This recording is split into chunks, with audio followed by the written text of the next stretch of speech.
नए कारोबारी साल बाजार में गिरावट बढ़ी। सेंसेक्स करीब 100 अंक फिसला। निफ्टी 7,700 के करीब। बैंक शेयरों ने बनाया सबसे ज्यादा दबाव। हालांकि मिड कैप 4.5% ऊपर। इस्मा के मुताबिक चीनी का उत्पादन करीब 5% घटा।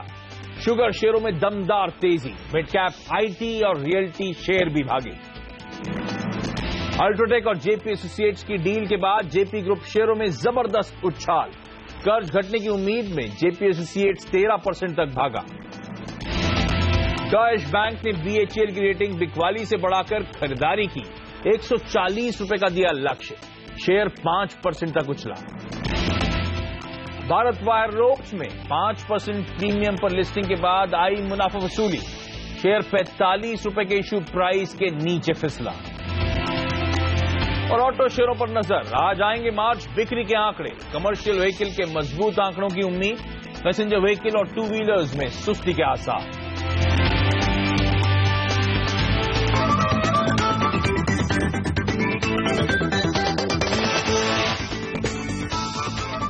और आज से नए कारोबारी साल FY17 की शुरुआत हो गई है, लेकिन पिछले साल बाजार ने निवेशकों को निराश किया।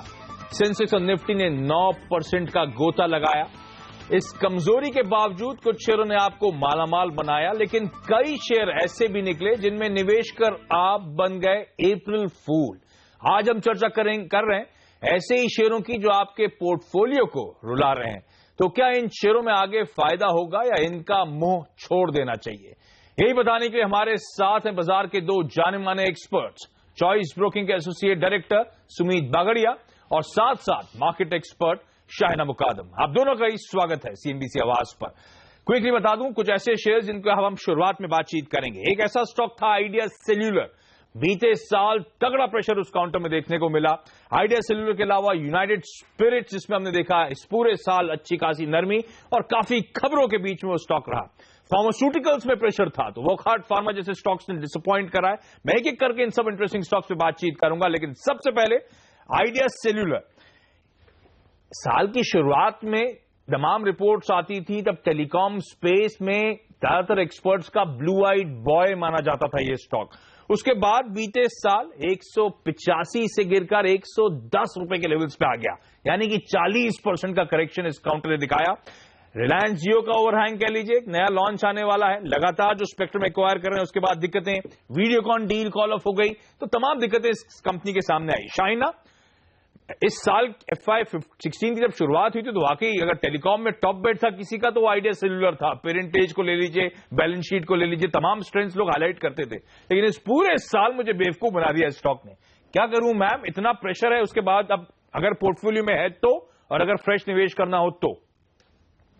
मेरे हिसाब से दोनों पोर्टफोलियो में भी अगर है तो होल्ड करना चाहिए, और अगर खरीदारी भी करना चाहते हैं तो मेरे हिसाब से कर सकते हैं।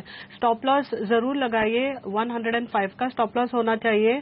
और मेरे हिसाब से for the shorter to medium term 130 rupees का टारगेट हो सकता है एक साल में। प्रॉब्लम जैसे आपने बताया वो जरूर निकले हैं। बहुत हाई कैपेक्स रहा है, इंक्रीज कैपेक्स कंपेयर टू जो हमने एक साल पहले एक्सपेक्ट किया था, लेकिन कंपनी के पास 182+ मिलियन सब्सक्राइबर्स है। मेरे हिसाब से जियो का आना भी ठीक है, वो कंपटीशन बढ़ेगा, लेकिन इनका जो मार्केट शेयर जो है वो मेरे हिसाब से बहुत कम इनको इम्पैक्ट होगा। तो आई वुड कंटिन्यू, जैसे मैं बायर थी एक साल पहले, जरूर स्टॉक घटा है बट अभी भी मैं बायर रहूंगी and continue to hold it for the medium to longer term. तो अगर है मेरे पास तो होल्ड करूं और लंबी अवधि के लिहाज से आज भी खरीदारी कर सकता हूं, शाइना, ये कहना है आपका? यस। ओके, तो आइडिया सेल्यूलर होल्ड करें अगर पोर्टफोलियो में, या फिर फ्रेश खरीद भी बनती है, घबराएं नहीं। शायद बीते फाइनेंशियल ईयर में अप्रैल फूल बनाया था और इस बार आपको शायद ये स्टॉक पॉजिटिवली सरप्राइज करता हुआ नजर आए जब ये रिलायंस जियो के आने के ओवरहैंग खत्म होंगे। दूसरा स्टॉक जो रडार पे है वो है यूनाइटेड स्पिरिट्स का। इस पूरे फाइनेंशियल ईयर जो बीता निकला है FY16, 32% इस स्टॉक में करेक्शन आया। 3600 के ऊपर कामकाज करता था, 2500 के नीचे स्लिप होता हुआ नजर आया। माल्या फैक्टर कह लीजिए जो एक बड़ा प्रेशर का कारण था, लेकिन माल्या जी के जाने के बावजूद इस स्टॉक में ओवरहैंग बना हुआ है।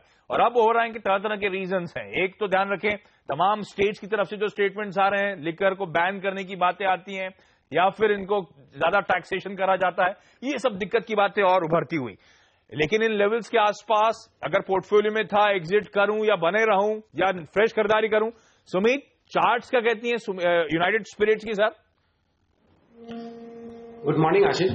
वेल देखिए, स्टॉक ने बिल्कुल, आपने एकदम सही इसको नाम दिया है। स्टॉक ने अच्छा खासा फूल बनाया है लोगों को, और इसमें अच्छा खासा नुकसान भी लोगों को झेलना पड़ा है। देखिए, आई थिंक अभी भी फिलहाल भी इसके अंदर वीकनेस देखने को मिल रही है। मुझे ऐसा लगता है कि स्टॉक अभी भी वीक है और आने वाले कुछ महीनों में और वीकनेस देखने को मिल सकती है यूनाइटेड स्पिरिट्स के अंदर। फिलहाल इसका भाव चल रहा है 2500 के आसपास। स्टॉक प्रेजेंट लेवल पे भी सेल बन रहा है, और अगर प्रेजेंट लेवल से कोई 50-60 रुपए का पुलबैक आता है ऊपर की तरफ, यानी 2550 या 2580 तक का अगर कोई पुलबैक मिलता है, तो वो सेलिंग अपॉर्चुनिटी रहेगी। आई थिंक अगले 3-4 महीने तक स्टॉक पे दबाव बना रहेगा। 2650 इसका ट्रेंड रिवर्सल लेवल है। जब तक ये 2650 के ऊपर जाता नहीं है, तब तक स्टॉक के अंदर सेलिंग करके ही चलना चाहिए। नीचे पे वीकनेस में हमको ये stock, there is a possibility कि हमको शायद 2300 से 2250 के लेवल देखने को मिले आने वाले कुछ महीनों के अंदर। यानी ओवरऑल 2300 से 2250 के टारगेट के लिए स्टॉक के अंदर वीकनेस है, सेल करके काम करना चाहिए। प्रेजेंट लेवल और पुलबैक सेलिंग अपॉर्चुनिटी रहेगी, और नीचे में टारगेट 2300 और 2250 मान के चले। ओके, तो बीते साल बेवकूफ बनाया स्टॉक ने, और इस साल भी कोई होप्स नहीं कि कोई रिटर्न्स बेहतर मिलने वाले हैं। हर उछाल में बिकवाली करने के मौके ढूंढने, स्टॉक से दूर रहे। यूनाइटेड स्पिरिट्स अभी भी अट्रैक्टिव नजर नहीं आता बीते साल के, बीते वित्त वर्ष के 32% करेक्शन के बावजूद। अगला स्टॉक जिसने बीते साल बेवकूफ बनाया, हालांकि इस स्टॉक और इस सेक्टर ने लगातार लोगों को बेवकूफ बनाया है, वो है वॉकहार्ट फार्मा और फार्मास्यूटिकल एज अ स्पेस। इस साल वित्त वर्ष FY16 की जब शुरुआत हुई थी बीते साल की, तब शुरुआत में सब मानते थे कि फार्मास्यूटिकल सेक्टर जो अट्रैक्टिव वैल्यूएशंस हैं, रिच वैल्यूएशंस हैं, वो भी जस्टिफाइड हैं, सेक्टर में अच्छी ग्रोथ है, हेल्दी आउटलुक है। और इस साल के दौरान इस पूरे स्पेस में हमें बड़े तगड़े झटके लगे। यूएस FDA की गाज तमाम दिग्गज कंपनियों पे गिरी है, तो वॉकहार्ट क्या, स्पेस की बड़ी बड़ी कंपनियों के नाम ले लीजिए आप, सबके सामने दिक्कतें आई हैं। वॉकहार्ट ने पूरे फाइनेंशियल ईयर, बीते वित्त वर्ष में ऑलमोस्ट 48% डिक्लाइन दिखाया है, यानी कि मेरा कैपिटल तो आधा कर दिया इसने बीते वित्त वर्ष में। और इसके भी चिकलथाना वालुज प्लांट के सामने यूएस FDA की गाज गिरी, तमाम ऑब्जर्वेशन सामने आए। शाइना, वॉकहार्ट वैसे भी जाना जाता है बहुत वोलेटाइल स्टॉक होता है, बीते फाइनेंशियल ईयर में तो बहुत कमजोरी देखने को मिली है। क्या कोई होप इस फाइनेंशियल ईयर में इन लेवल से एक स्मार्ट रिवाइवल दिखाएगा? नहीं, मेरे हिसाब से नहीं हो सकता है। शॉर्टर टर्म बाउंस दिख रहा है, तो हो सकता है 1020 जा सकता है, लेकिन ये लेवल्स पे मेरा सेल रिकमेंडेशन रहेगा। यहाँ पर जैसे आपने बताया यूएस FDA के जो प्रॉब्लम्स है, उसकी वजह से ऑलरेडी जो यूएस का बिजनेस है 25% हो चुका है कंपेयर टू 40% जो पहले होता था। Considering all these factors, I think in the next year अगर स्टार्ट भी होता है, फिर भी वैल्यूएशन बहुत एक्सपेंसिव है। It is still at 22 times FY17 earnings. इस हिसाब से दूसरे फार्मा स्टॉक्स बहुत अच्छे बेहतर स्टॉक्स अवेलेबल है, तो इस हिसाब से बुक करके सेल कर लेना चाहिए। ओके, तो वॉकहार्ट से दूर रहें, अभी भी एक सेल रेको है, और अगर फार्मास्यूटिकल में बेट करना है तो वॉकहार्ट से बेहतर नाम आपको नजर आएंगे, उनमें ज्यादा जाना बेहतर होगा। तो नए वित्त वर्ष में भी वॉकहार्ट से नाना ही रखें, दूरी रहें स्टॉक से। अगला स्टॉक जो मेरे रडार पे, वो भी एक बेहद इंटरेस्टिंग स्टोरी थी। इस फाइनेंशियल ईयर FY16 की शुरुआत में, एक साल पहले लोग मानते थे कि बॉलीवुड का प्रॉक्सी है, और बॉलीवुड हम जानते हैं किस तरह का रेवेन्यू जनरेशन के लिए जाना जाता है, वो कंपनी थी रॉस इंटरनेशनल। पर साल के दौरान गजब के झटके दिए हैं स्टॉक ने, 60% के आसपास अपने ऊपरी स्तरों से झटकता हुआ 400 का स्टॉक 150 के लेवल्स पे जाता हुआ आपको नजर आया होगा। क्या दिक्कतें थी इस कंपनी की? रॉस इंटरनेशनल को लेकर तमाम कंसर्न सामने आए, बैलेंस शीट को लेकर तमाम दिक्कतें, कॉर्पोरेट गवर्नेंस को लेकर तमाम इश्यूज सामने आए, और तरह तरह की अच्छी पिक्चर्स डिलीवर करने के बावजूद भी वैसे ये सच है, इस कंपनी के फाइनेंशियल में कोई बहुत ज्यादा मार्क्ड इंप्रूवमेंट देखने को नहीं मिलता। सुमित, रॉस इंटरनेशनल, ये 60% का जो करेक्शन बीते फाइनेंशियल ईयर में आया, उसके बाद क्या मुझे कोई रिस्पाइट देखने को मिलेगी अगर मेरे पोर्टफोलियो में तो रखे रहूं इस नए वित्त वर्ष के लिए, या फिर फ्रेश खरीद बनती है क्या इन लेवल्स पर? आशीष, ये स्टॉक ऐसा है कि मार्केट चले तो भी नहीं चलता, और अगर मूवीज चले तो भी नहीं चलता। ये स्टॉक ओवरऑल वीक स्ट्रक्चर में है, अच्छा खासा ऊपरी लेवल से सेल ऑफ देखने को मिल चुका है, और वीकनेस दिख रही है। इनफैक्ट ये स्टॉक अभी जो रिसेंट लोज लगे हैं, वो लो भी ब्रेक कर सकता है। हमारे हिसाब से ये स्टॉक में से निकल जाना चाहिए। मुझे नहीं लगता कि कोई बड़ी वेल्थ क्रिएट होने के चांसेस है इस स्टॉक के अंदर से। प्रेजेंट लेवल पे भी सेल बनता है, अगर यहां से कोई पुलबैक आता है 10-20 रुपए का, तो वो सेलिंग अपॉर्चुनिटी रहेगी 175-185 के आसपास। ऊपर में इसका जब तक ये 210 220 के ऊपर कन्विक्शन के साथ ब्रेकआउट या क्लोजिंग नहीं देता है तब तक ये स्टॉक वीक रहेगा। इमीडिएटली 150 120 के टारगेट देखने को मिल सकते हैं, हो सकता है शायद 120 का लेवल भी ब्रेक कर दे इस साल के अंदर, करंट फाइनेंशियल ईयर में। ओवरऑल स्टॉक वीक है, जब तक ये 210 215 के ऊपर कन्विंसिंगली क्लोजिंग या ब्रेकआउट नहीं देता है तब तक इसके अंदर सेल करके ही चलना चाहिए। एग्जिस्टिंग जो स्टॉक है वो लोगों को मेरे ख्याल से निकल जाना चाहिए पुल बैक के अंदर। ओके, तो रॉस से भी दूर रहें, बिल्कुल भी अट्रैक्टिव नहीं है। मार्केट चले तो नहीं चलता, मूवी चले तो नहीं चलता, तो बहुत एप्टली पुट करा है सुमीत ने। इस काउंटर से बिल्कुल भी दूर रहे। एफआई नए फाइनेंशियल एफआई 17 में भी कोई अट्रैक्टिवनेस इस काउंटर को के सामने नजर नहीं आती है। अगला स्टॉक एक और इंटरेस्टिंग स्टोरी है और एक और यूबी या फिर एक और विजय माल्या ग्रुप की स्टोरी है, मैंगलोर केमिकल्स। हालांकि इस बीते फाइनेंशियल ईयर के दौरान आपको याद होगा एक बड़ा इंटरेस्टिंग बैटल सामने आया। जुआरी एग्रो और दीपक फर्टिलाइजर दोनों चाहते थे इस काउंटर में खरीदारी करना, बड़े एग्रेसिवली बाइंग, बड़े एग्रेसिवली बिड जाते हुए नजर आई थी। सबने सोचा कि यहां से बहुत तगड़े अपसाइड देखने को मिलेंगे, पर वो एकदम से दीपक फर्टिलाइजर ने एग्जिट कर दिया, ये जुआरी ने एक्वायर कर लिया। उसके बाद ये स्टॉक देखिए 55% के आसपास का बीते फाइनेंशियल ईयर में डिक्लाइन, 88 का शेयर 40 हो गया, यानी कि मेरी आधे कैपिटल से ज्यादा बीते फाइनेंशियल ईयर में वाइप आउट हो गया है। हालांकि ये स्पेस को लेकर, ये सेक्टर को लेकर ज्यादातर लोग पॉजिटिव हैं। तो शाइना, क्या कोई दमखम? अब सारी निगेटिव्स प्राइस दिन है, क्या उम्मीद करूं हालात इंप्रूव होंगे, स्टॉक के चाल बेहतर देखने को मिलेगी? मेरे हिसाब से कंसोलिडेशन फेज में अभी जा चुका है। सेक्टर फर्टिलाइजर सेक्टर में काफी अच्छी इंटरेस्ट है। यहां पर मैं होल्ड रिकमेंडेशन दूंगी। स्मॉल रेंज है, मेरा टारगेट रहेगा 46 और स्टॉप लॉस रहेगा 39। ओके, तो मैंगलोर केमिकल्स होल्ड करें। शायद तमाम निगेटिव्स और ओपन ऑफर के बाद वो एग्रेसिव खरीदारी का जो बस था वो सबसाइड हो चुका है, सेक्टर के फंडामेंटल्स इंप्रूव हो रहे, तो शायद मैंगलोर केमिकल्स इस नए फाइनेंशियल ईयर एफआई 17 में इन लेवल से कुछ बेहतर परफॉर्मेंस दिखा देगा आपको, शायद कुछ बेहतर रिटर्न्स आप यहां पे एक्सपेक्ट कर सकते हैं। एक और इंटरेस्टिंग स्टॉक था बीते साल जो सबके रडार पे था, वो था जस्ट डायल। बीते फाइनेंशियल ईयर एफआई 16 की शुरुआत में आपको याद होगा एफआईआईज बहुत बुलिश थे, तमाम दिग्गज नाम, जितने एफआईआईज आप नाम ले सकते हैं, सबकी होल्डिंग थी इस कंपनी पे, गजब के वैल्यूएशन से कंपनी कमांड करती थी। लेकिन इस साल के दौरान अचानक सबको याद आया कि इतने महंगे वैल्यूएशन शायद सस्टेन नहीं होंगे, ग्रोथ धीमी पड़ने लगी है, इसके नए सर्विस इंजन जो हैं वो उतना फायर नहीं करेंगे जिस तरह की होप जाग रही है। स्टॉक ने एक तरफा पिटाई देखी और 1500-1800 के लेवल से करेक्ट होता हुआ नजर आया। वो तो इस कंपनी ने साल के दौरान आते आते एंड होते होते ओपन ऑफर की बात कर दी। ओपन ऑफर की बात से जरूर लो लेवल से कुछ रिकवरी और 700-750 के लेवल तक जाता हुआ नजर आया। अदरवाइज स्टॉक में कोई होप नहीं थी और अभी भी कोई एग्रेसिव बाइंग ओपन ऑफर के बाद, खत्म होने के बाद से देखने को नहीं मिली है। सुमीत, चार्ट क्या कहते हैं, बहुत ज्यादा बिगड़ गए हैं या फिर इतनी पिटाई के बाद इतना अभी भी अट्रैक्टिव ये काउंटर है, शायद अच्छे मूव्स और शायद पुराने हाईज के आसपास जाएगा? डिटेल्स नहीं आता है तब तक ये स्टॉक भी वीक है। हमें ऐसा लगता है कि अगले, जी आशीष बोलिए। ना प्लीज कंटिन्यू करें। जस्ट डायल पे क्या कॉल होगा सर?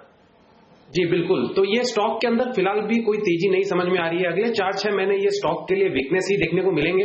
जब तक कोई बड़ा रिफॉर्म देखने को नहीं मिलता है मैनेजमेंट या कंपनी की तरफ से, तब तक ये स्टॉक के अंदर वीकनेस बिल्कुल बरकरार रहेगी। हमें ऐसा लगता है कि वापस ये जो रिसेंट लॉस इसमें टेस्ट कर सकता है, जो भी लॉस बने थे इमीडिएटली भी प्रेजेंट लेवल्स पे भी सेल रहेगा। थोड़ा सा कोई पुल बैक आ जाता है 770, 80 या फिर 800 के लेवल्स तक, तो वो सेलिंग अपॉर्चुनिटी रहेगी जस्ट डायल के अंदर।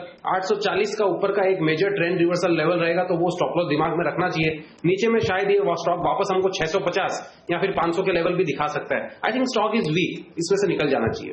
ओके, मैंने शाइना और सुमीत से अब तक मेरे ख्याल से 6 स्टॉक डिस्कस करें, जिसमें 2 स्टॉक्स पे कुछ पॉजिटिव रिकमेंडेशंस आई हैं।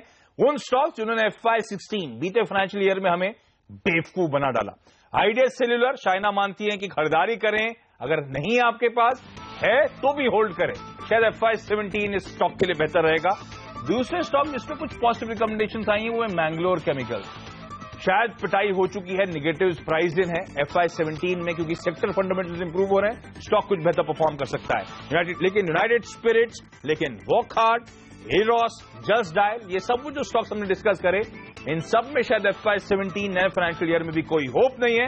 इन सब स्टॉक से दूर हैं। एक छोटा सा ब्रेक लूंगा। शाइना और सुमीत मेरे साथ बने हुए हैं। कई सारी और इंटरेस्टिंग स्टोरीज हैं, कई सारे और इंटरेस्टिंग स्टॉक्स हैं जिन्होंने बीते वित्त वर्ष हम सबको अप्रैल फूल या कहें सबको बेवकूफ बनाया है। क्या रणनीति उन स्टॉक्स पे, ब्रेक के बाद बातचीत।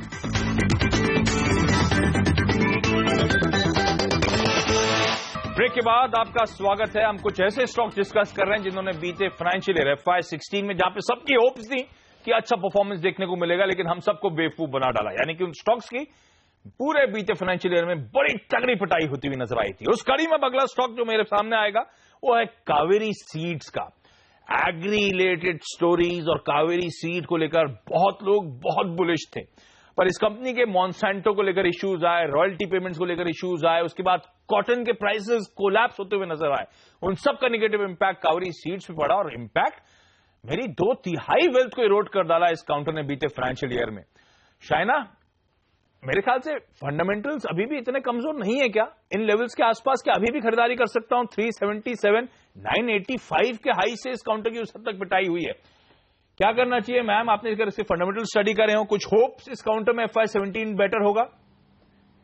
नहीं, मेरे हिसाब से ये अभी जो भी बाउंस आ रहा है उसमें एक बार सेल कर लेना चाहिए। तो मेरा नेगेटिव 1 ईयर व्यू रहेगा स्टॉक के ऊपर। मेरे हिसाब से जो बैलेंस शीट इश्यूज है वो अभी भी है। हो सकता है थोड़ा बहुत रॉयल्टी कम होने से थोड़ा बेनिफिट हो सकता है, but Monsanto itself is under issue in terms of उनके जो सीड्स है वो अलाउ करेंगे नहीं करेंगे, बहुत सारे इश्यूज है। इस हिसाब से अगर 385 का लेवल्स मिलता है तो एक बार निकल जाना चाहिए। मेरा 1 ईयर टारगेट होगा मच लोअर एट अबाउट 355, तो मेरा सेल रिकमेंडेशन होगा। ओके, तो कावेरी सीड का 1 ईयर टारगेट और भी नीचे है, यानी कि इस फाइनेंशियल ईयर में भी शायद आपको दबाव कंटिन्यू होता हुआ नजर आए है, तो निकल जाएं इस स्टॉक से, नहीं तो दूर रहें, बिल्कुल भी इसमें घुसने की कोशिश ना करें इस तगड़ी पिटाई के बावजूद। एक और इंटरेस्टिंग स्टोरी अब आपकी स्क्रीन पर आएगी, वो है स्पेशलिटी रेस्टोरेंट्स। सरप्राइजिंग है, हालांकि डिस्क्रिशनरी स्पेंड या कहते हैं ना जो खर्चे लोगों ने कम करे हो उसका इंपैक्ट हो, लेकिन ये स्टॉक ध्यान रखें फाइन डाइनिंग के लिए जाना जाता था। ऐसे ऐसे मार्की ब्रांड्स हैं इस कंपनी के पास गजब के, जिसके चलते आपको लगता होगा वैल्यूएशंस बहुत अट्रैक्टिव होनी चाहिए इस कंपनी के। मेनलैंड चाइना जैसे ब्रांड्स ये कंपनी ओन करती है, लेकिन बीते फाइनेंशियल ईयर 50% से ज्यादा स्टॉक ने झटक दिया। 175 का स्टॉक 100 रुपए के नीचे स्लिप होता हुआ नजर आया है। सुमित, क्या करना चाहिए स्पेशलिटी रेस्टोरेंट्स में है तो? और दूसरा सवाल हमेशा की तरह मैं जानना चाहूंगा, अगर मैं फ्रेश निवेश करना चाहता हूं तो? I think Ashish stock weak है, ऑलरेडी पैसा तो आधा हो चुका है। फ्रेश बाइंग की तो फिलहाल कोई रिकमेंडेशन नहीं होगी, क्योंकि स्टॉक एकदम लोअर लेवल्स पे चल रहा है और बहुत ही वीकनेस दिखा रहा है और कोई यहाँ पे स्ट्रेंथ या कोई रिकवरी के चांसेस दिख नहीं रहे हैं। स्टॉक के अंदर तेजी तभी देखने को मिलेगी जब ये स्टॉक 110 के ऊपर क्लोजिंग देने में सक्षम होगा। जब तक ये विद वॉल्यूम के साथ ऊपर नहीं जाता है तब तक ये स्टॉक को बिल्कुल अवॉइड करना चाहिए। एग्जिस्टिंग अगर किन्हीं लोगों ने ले रखा है तो उनको पुलबैक अगर मिल जाता है 10, 15, 20 रुपए का, तो बेटर एग्जिट अपॉर्चुनिटी रहेगी वो स्टॉक के लिए। मुझे ऐसा लगता है कि अब अगर दोबारा ये स्टॉक ने 80 रुपए का लेवल ब्रेक किया तो शायद हमको 50 के लेवल्स भी देखने को मिलेंगे।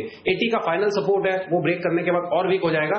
पुलबैक में निकलने की सलाह रहेगी, स्टॉक सही नहीं लग रहा है प्रेजेंट लेवल्स पे। ओके, तो स्पेशलिटी रेस्टोरेंट्स शायद फ्रेश बाइंग ना करें, यहां से और कमजोरी और दबाव आएगा तो FY17 भी शायद इस काउंटर के लिए अट्रैक्टिव ना रहे। एक इंटरेस्टिंग स्टॉक अब आपकी स्क्रीन पर आएगा, वो है जेम्स एंड ज्वेलरी स्पेस की कंपनी TBZ, त्रिभुवन दास भीमजी जावेरी ज्वेलर्स। एक अच्छा ब्रांड, एक मार्की ब्रांड नेम, लेकिन बीते फाइनेंशियल ईयर में स्टॉक ने 60% झटक डाला। 145 के ऊपर कामकाज करने वाला स्टॉक 60 रुपए के नीचे फिसलता हुआ नजर आया, तो तगड़ी पिटाई हुई। ऑफ लेट तो जो इश्यूज है हमारे को पता है, पैन कार्ड को लेकर इश्यू है, उसके बाद आपको याद होगा एक्साइज ड्यूटी हाइक जो हुई है उसको लेकर बंद पड़ा हुआ है, लेकिन इस कंपनी के फंडामेंटल्स में भी कंसर्न्स हैं। ये तो सेक्टर इंपैक्ट था, पहली बार हुआ है पहले 9 महीनों में इस कंपनी ने 6 करोड़ का घाटा भी पोस्ट करा है। तो फाइनेंशियल्स और फंडामेंटल्स और मैक्रो एनवायरमेंट सब कंड्यूसिव इस समय नजर नहीं आ रहा है, लेकिन 60% एडजस्टमेंट दे चुका है। शाइना, क्या करना चाहिए अगर मेरे पास है तो? क्या बने रहूं? 60% तो ऑलरेडी करेक्ट हो चुका है। नहीं, एक बार निकल जाना चाहिए स्टॉक से। काफी इश्यूज हैं रिगार्डिंग जो टैक्स चेंजेस में है और TDS का सब जो है, they have to submit PAN card, ये सब इश्यूज है कंपनी के लिए इन द ज्वेलरी सेक्टर। दूसरी बात, मेरे हिसाब से this stock can slip further, 47 का लेवल जा सकता है। जो नंबर्स निकलेंगे 4th क्वार्टर के मेरे हिसाब से बहुत ही खराब निकलेंगे, तो एक बार अगर मिलता है तो निकल जाना चाहिए स्टॉक में से ये बाउंस में। तो TBZ से भी दूर रहे, निकल जाए। तमाम कंसर्न्स अभी भी स्पेस के ऊपर ओवरहैंग बने हुए हैं और शायद इस फाइनेंशियल ईयर में प्रेशर देखने को मिलेगा। लेकिन एक इंटरेस्टिंग स्टोरी है, और इनफैक्ट इस साल, 1 साल पहले आपको याद होगा तमाम लोग बड़े बुलिश थे स्पेस को लेकर, वो थी डिफेंस की स्पेस, और उसमें तो हर नाम जो डिफेंस से जुड़ा था बहुत तगड़ा उछाल दिखाता हुआ नजर आया। पर शायद ऑन ग्राउंड इतना कुछ हालात सुधरे नहीं, ऑर्डर्स नहीं आए, उसी का खामियाजा भुगता डायनामेटिक टेक्नोलॉजीज ने। एक प्राइस के लिहाज से तो बड़ा दिग्गज होगा, 3,800 के ऊपर कामकाज करता था एक साल पहले, टिकट साइज बहुत बड़ा है। करेक्शन के बाद अब 1,700 के लेवल्स 55% उड़ा दिया स्टॉक ने। और डिफेंस स्टोरी शायद पे ऑफ नहीं करी है, सिक्योरिटी सिस्टम्स बनाने का काम, एरोस्पेस प्रोडक्ट्स वगैरह बनाती थी, तो होप फिजल आउट हो गई वो। क्या करना चाहिए सुमीत इस स्टॉक में? आई थिंक लोगों के इन्वेस्टमेंट को ये डिफेंड नहीं कर पाया स्टॉक, और वीकनेस देखने को मिलेगी। 1450-1500 तक के लेवल्स इजीली हमको देखने को मिल सकते हैं ये स्टॉक के अंदर। आई थिंक स्टॉक वीक है, ये स्टॉक का स्ट्रक्चर भी एकदम खराब है। उसमें तेजी तभी बन सकती है जब ये स्टॉक 1900 के ऊपर कन्विंसिंगली क्लोज देना स्टार्ट करेगा। आई थिंक अगर कोई पुलबैक मिलता है 1750-1800 तक का, तो वो अगर किसी ने होल्ड कर रखा है तो शायद निकल जाने की सलाह रहेगी स्टॉक के अंदर, क्योंकि अगर ये दोबारा अब अगर 1700 या 1680 के नीचे आया तो ये स्टॉक के अंदर हमको 1500 से 1450 के लेवल्स भी देखने को मिल सकते हैं। आई थिंक स्टॉक अभी भी वीक है, 10 से 15% की करेक्शन और इसमें बन सकती है, मेरे ख्याल से निकल जाना चाहिए स्टॉक में से। ओके, तो इस समय हमने 4 स्टॉक्स पे बातचीत करी और चारों ऐसे स्टॉक्स हैं जिसमें दोनों एक्सपर्ट्स बुलिश नहीं, चारों में कहना है कि दूर रहें, निकल जाएं, कावेरी, स्पेशलिटी, टीबीजी और डायनामेटिक टेक्नोलॉजीज। लेकिन अभी भी बहुत इंटरेस्टिंग स्टॉक्स हैं जो बीते फाइनेंशियल ईयर में बड़े फोकस में थे। गति, कॉक्सन किंग जैसे स्टॉक्स जिन सेक्टर्स को लेकर सब बड़े बुलिश हुए थे, लेकिन इन स्टॉक्स की बहुत तगड़ी पिटाई हुई है। अब रणनीति क्या हो, अपने दोनों एक्सपर्ट शाइना और सुमीत से जानेंगे, लेकिन इस छोटे से ब्रेक के बाद। ब्रेक के बाद आपका स्वागत हमारी इस खास पेशकश में। आज 1 अप्रैल है, यानी कि फूल्स डे, और हम डिस्कस कर रहे हैं बीते फाइनेंशियल ईयर FY16 में वो स्टॉक्स की जिन्होंने हमें पूरे साल बेवकूफ बना डाला। हमारी उम्मीद के विपरीत इन स्टॉक्स की बहुत तगड़ी पिटाई हुई है। अब इस कड़ी में अगला स्टॉक है गति का। आपको याद होगा तमाम लोग बहुत बुलिश हुए थे, बड़े बड़े दिग्गज नामों ने इस कंपनी में निवेश करा था। होप्स थी कि जो ई कॉमर्स इस देश में पिकअप हो रहा है उसके बाद इन कंपनियों के धंधे बहुत बढ़ते हुए नजर आएंगे, पर उसके बाद ना वो लॉजिस्टिक स्टोरी प्ले ऑफ हुई, ना क्लैरिटी अब तक जीएसटी में आई। ये स्टॉक अपनी ऊपरी स्तरों से अच्छा खासा ठंडा होता हुआ, इनफैक्ट बीते फाइनेंशियल ईयर में 50% झटक डाला। शाइना, गति का बिजनेस मॉडल और इन लेवल्स पर क्या करना चाहिए मैम?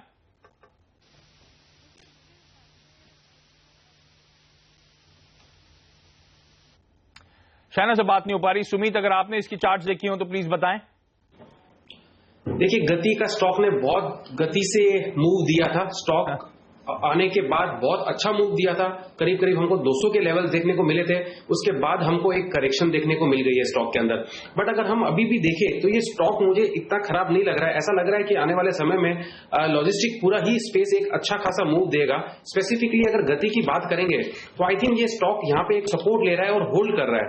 ये स्टॉक जब तक अब दोबारा नीचे में 99 के नीचे क्लोज नहीं देता है, तब तक एक बार ये स्टॉक में एग्जिस्टिंग जीडीपी लोगों ने ले रखा है, उनको अपनी पोजीशन होल्ड करनी चाहिए। और अगर ऊपर में ये स्टॉक 120 के ऊपर क्लोजिंग देने में सक्षम हो जाता है तो ये स्टॉक दोबारा 140-150 के लेवल तो इजीली दिखा सकता है शॉर्ट टर्म में।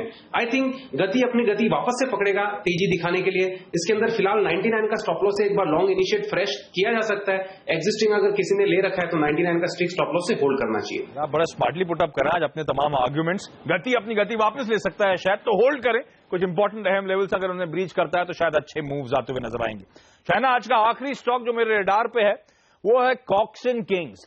टूर एंड ट्रैवल स्पेस को लेकर बहुत लोग बुलिश हुए थे। इस नई सरकार ने काफी कुछ स्टेटमेंट्स दिए थे, उसके बाद लग रहा था कि शायद इस स्पेस में वाकई बहुत सिग्निफिकेंट मूव्स आएंगे। पर कॉक्सन किंग्स का स्टॉक आपकी स्क्रीन पर बीते एक फाइनेंशियल ईयर में 45% क्रैक हो गया। 180 के लेवल्स पर हमने देखा साल फाइनेंशियल ईयर की क्लोजिंग हुई। शाइना, कॉक्सन किंग्स क्या लगता है मैम? मुझे लगता है अभी इम्प्रूवमेंट है परफॉर्मेंस में, होल्ड करना चाहिए। आई थिंक यहाँ पर टारगेट रहेगा 200 और स्टॉप लॉस 175।